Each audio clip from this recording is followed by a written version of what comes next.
What's up, beautiful people? Welcome back to Bilox Beauty Supply channel. Um, Today I'm doing a video that I have been getting a lot of requests. And I feel like every time one of you gets in my inbox, it's always the first question they ask me, or among the first questions they ask me. So I'm going to remove my glasses as usual, just because there's a lot of reflection. Okay, so today we'll be talking about is the beauty supply store profitable? I know everyone is wondering, is it a profitable business? You're out there, you want to open a beauty supply store, or you've already opened a beauty supply store. So I'm here to give you the truth. I'm not going to sugarcoat anything, give false hope. I'm just going to be as realistic as possible. Is beauty supply store a profitable business? I have a business, it's a beauty supply store, and I think it's profitable, but also it can be very devastating for you if you don't plan well or you just don't do proper preparation. Someone just walked in. Here, so a client walked in and it's been 30 minutes. So you'll have days like that where a client just walks in and tests your patience. I mean, they're asking, do you have this? Can I have this? You show them, and then they're like, do you have this in this particular color? And you show them, and then they're like, oh, this is too bright. Do you have in a darker color? And then you show them, and they're like, oh, do you think these two colors will blend? That was that kind of a client today. So if you want to make a sale, you just be patient. She did buy, but it took forever. This business is profitable, and it also can not be profitable. You have to find a way that works for you. You have to do your market research. Location is important because that determines your clients, and your clients determine what things you'll have in your store. I'm gonna mention all the positive things of how this business can be profitable for you, and and you can consider that. And then I'll give the negative things that can make this business not profitable, and maybe you end up shutting your doors. That's just a bonus. So I know you might not want to hear the negative right now because you're so excited, but just hear me out, and then make sure you eliminate those things. You want to make sure that the things that you have in your store are the ones that are making you money. The first point that I have, the profit margins are great. Like hair, minimum is like 50%, so that means whatever you make, you sell it for twice. Like a wig, for example, you buy $20, you sell it for 40. Depending on your market, you can still mark that up, so you can sell it for like 60 or 70, and then you can have sales going on. So you can price your wigs at like $60 and then do a like buy one get one half off.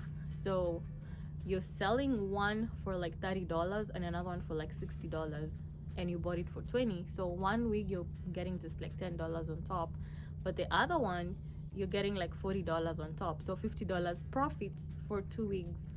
That's how you can price your items. That's just wigs. There's many other things. There's bundles, there's braiding hair is also pretty good, but braiding hair is competitive, so those prices you cannot really get too much of it.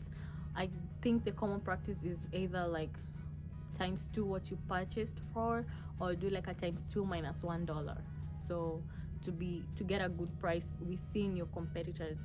This also depends with your vendor, so I'm going to talk more about relationship with your vendor, but we're talking about profit margin. So it's also good that I mentioned that these items, if you have a good relationship with your vendor, when the company that you're buying the hair from have a sale, if you're used to buying that wig that I'm talking about for $20, and then these guys have a sale and they're now selling it for $15, your customers still know you're going to sell that wig for $60. You still buy it for $15 and sell it for $60.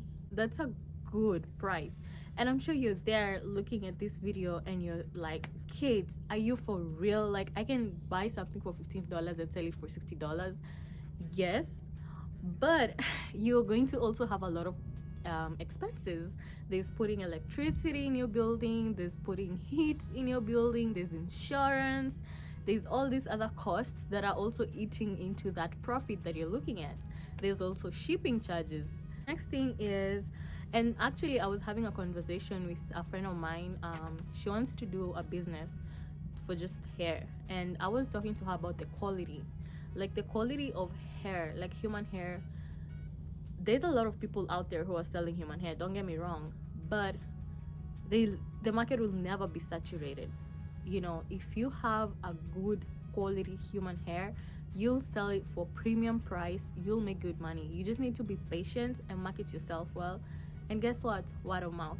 So if I buy a nice piece of human hair from you, I'll definitely be back. And this is your own brand, so you can price this item however you want. You don't even have to worry, what is my competitor selling her human hair wigs, or his human hair wigs, or what's the competitor store selling the human hair, because these are your prices. You're the one, it's your product. You say, well, my human hair wigs cannot go for less than $300 or cannot go for less than $200.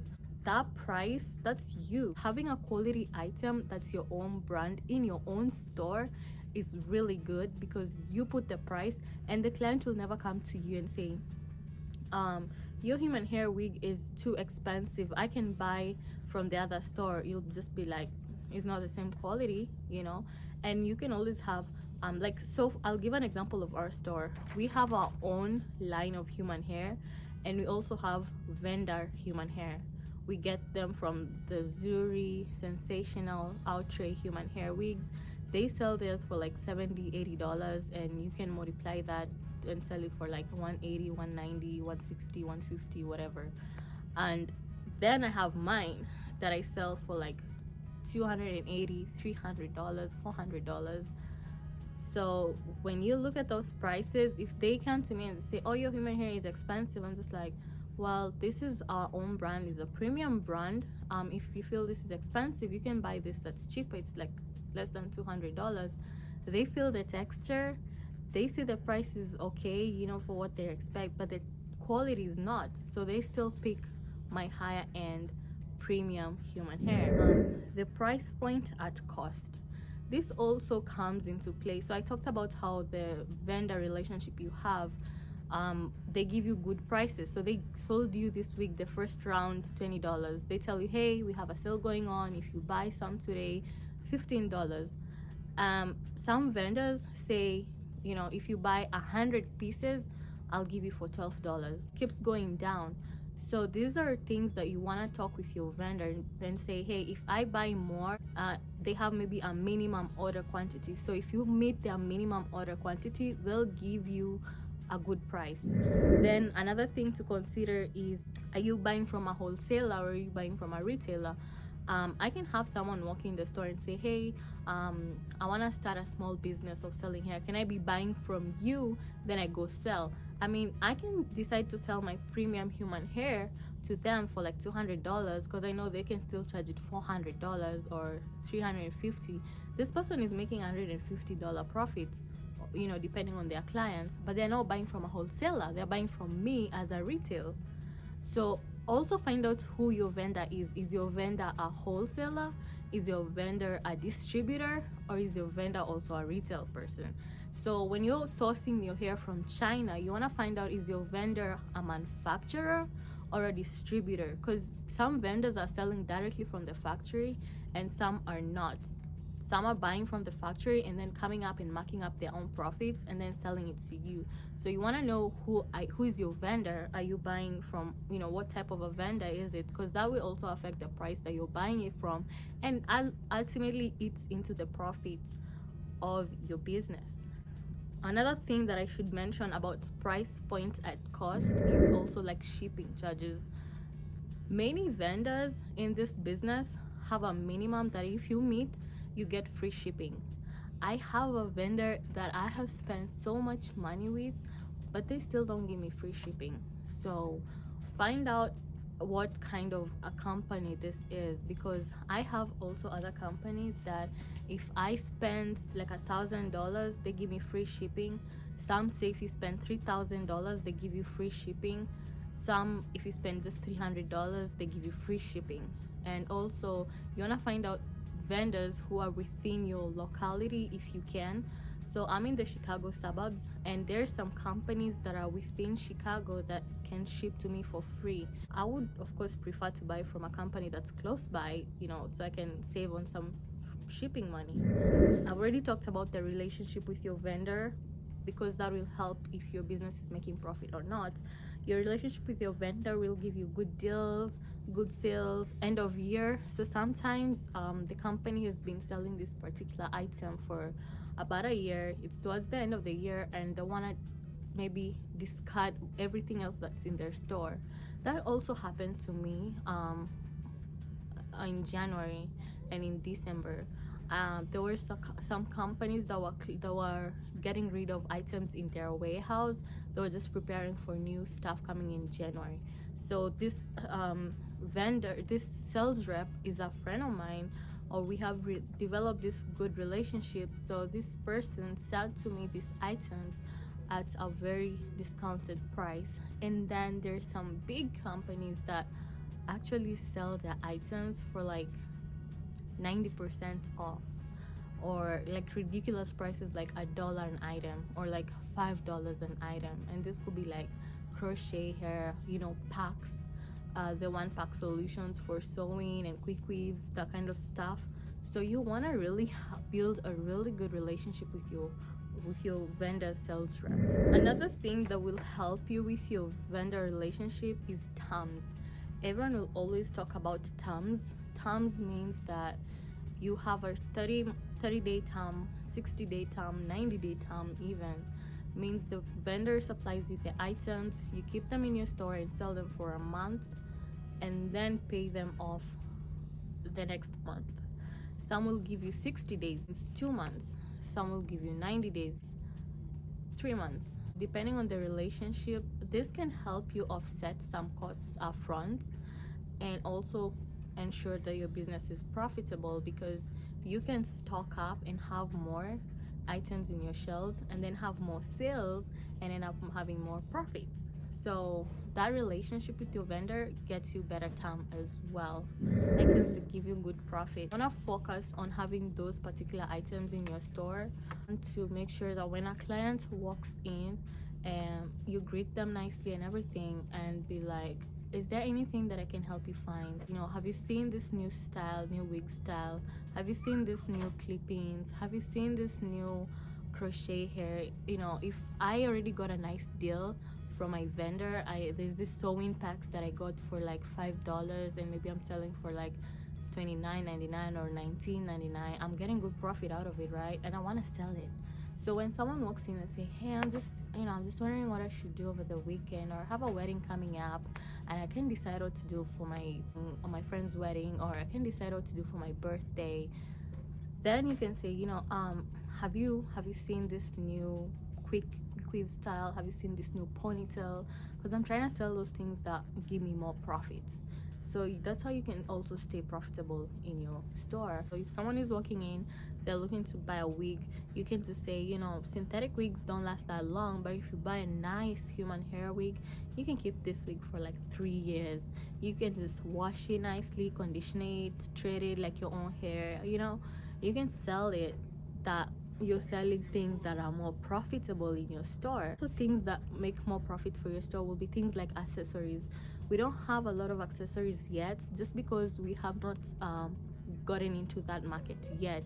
I mean, we have a few accessories. We have earrings, scarf, here and there, hairbands, headbands. I mean, we have a few things here and there, but we really haven't gone all out to have proper accessories.